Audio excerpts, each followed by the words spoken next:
वळूया आपल्या दुसऱ्या रेसिपीकडे, ज्याचं नाव आहे मँगो मोमोज.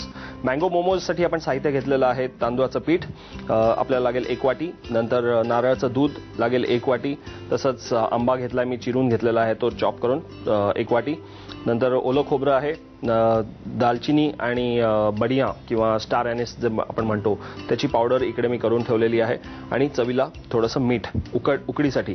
तसंच इकडे पाणी बॉईल करायला ठेवलेलं आहे मी. आपल्याला उकड काढून घ्यायची आहे तांदूळाच्या पिठाची. आता सुरुवात करूया आपल्या या रेसिपीला. पाणी उकड ठेवलेलं आहे मी.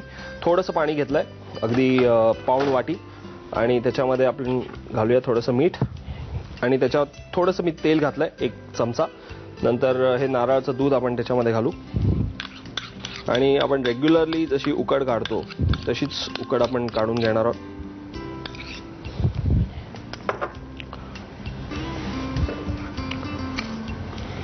नारळाच्या दुधाला जरा बॉईल येऊन द्या.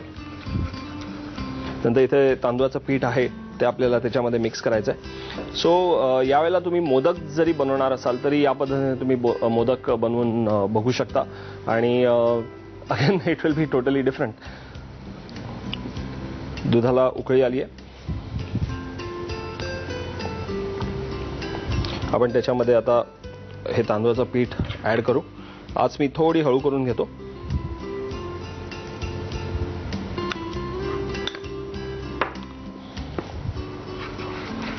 थोड्या प्रमाणात आपण पीठ मिक्स करू त्याच्यामध्ये. सो ही कंबोडियामध्ये ही रेसिपी कशी काय डेव्हलप झाली असेल याचं सुद्धा मला आश्चर्य वाटतं.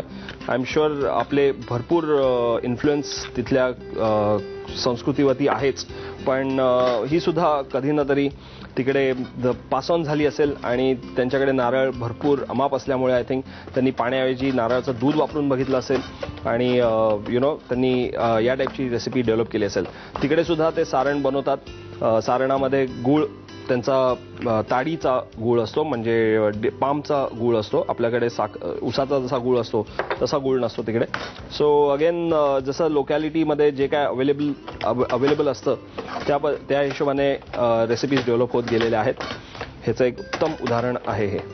वाव, सॉफ्टनेस याला मस्त आलेला आहे. म्हणजे आपण पाण्यातनं जेव्हा उकड काढतो त्याच्यामध्ये आणि नारळाचं दूध वापरून उकड काढल्यावर जो एक वेगळा सॉफ्टनेस या उकडीमध्ये आपल्याला मिळतोय.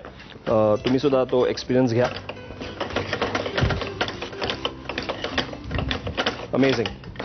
आपण थोड्या वेळ ह्याच्यावरती झाकण ठेवून देऊ. उकड ऑलमोस्ट झालीच आहे. ही अशी उकड काढली आपण. ती गरम ठेवण्याकरता मी या बोलमध्ये ही झाकून ठेवतो. आपल्याला पटकन सारण बनवून घ्यायचं आहे. सारण बनवण्याकरता इथे मी पॅन गरम करायला ठेवतो. बेसिकली फक्त मिक्स करून घ्यायचं आहे आपल्याला. खोबरं आणि आंबा ह्याचं सारण बनवायचं आहे. सो हे मी इथे याच्यात आंबा घातला चॉप केलेला, आणि त्याच्यामध्ये खोबरं, आणि चवीला जी स्टार एनिस ची पावडर आहे. स्टार एनिस म्हणजे बडिया आणि दालचिनी दोन्हीचं मिश्रण करून मी ह्याची पावडर बनवून घेतली. ते मी मिक्स करतोय, आणि जरा ढवळून घेणार आहे मी. फक्त आचेवरती करून घेतोय मी, फक्त एवढंच फरक आहे. मी थोडंसं ते गरम करून घेतोय म्हणजे ते जरा एकजीव चांगलं होईल. आंबा आणि खोबरं ह्याचं सुद्धा कॉम्बिनेशन खूप मस्त जातं. याच ताटलीवरती आपण हे काढून घेऊया सारण. अगदी थोडंसं म्हणजे त्याला एक जरा हीट लागून मी सारण बनवून घेतलंय. खूप काय गरम करत बसलो नाहीये. ओके, हे आपण गार करायला ठेवूया. तर आपण ही जी उकड आहे ती जरा चांगली मळून घेऊ. ग्रेट. आपण याचं छोटे गोळे काढून घेऊया. आता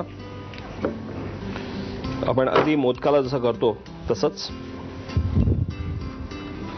नंतर या बोलमध्ये मी थोडंसं पाणी काढून घेतो, म्हणजे आपल्याला हात थोडेसे भिजवायला सोपं जाईल.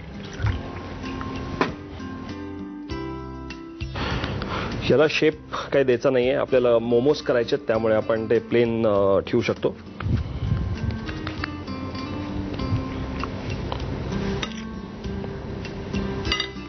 हे सारण आपण भरून घेणार. आणि याचं फक्त आपण ते त्याला सील करून टाकणार.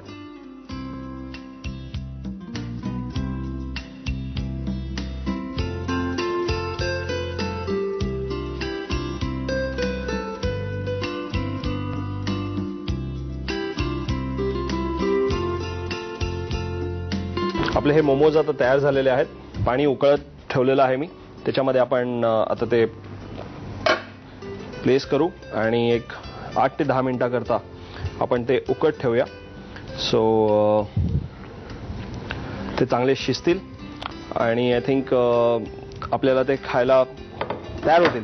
आता आपल्याला फक्त हे 8 मिनिटाकरता उकळत ठेवायचं. तोवर तुम्हाला मात्र एक छोटंसं काम करायचंय, ते म्हणजे याचं साहित्य आणि कृती घेऊन घ्यायची. मँगो मोमोज बनवण्यासाठी लागणारं साहित्य: 1 वाटी तांदळाचं पीठ, 1 वाटी नारळाचं दूध, 1 वाटी आंब्याच्या फोडी, ओलं खोबरं, बडिया, जायफळ पूड आणि मीठ. कृती: गरम पाण्यामध्ये तेल, मीठ आणि नारळाचं दूध घालून त्यामध्ये तांदळाचं पीठ एकजीव करावं आणि उकड मळून घ्यावी. पॅनमध्ये आंब्याच्या फोडी, ओलं खोबरं, बडिया आणि दालचिनी पूड घालून सारण परतून घ्यावं. उकडीची पारी करून त्यामध्ये आंब्याचं सारण भरावं आणि मँगो मोमोज उकळत्या पाण्यात सोडून वाफवून घ्यावेत.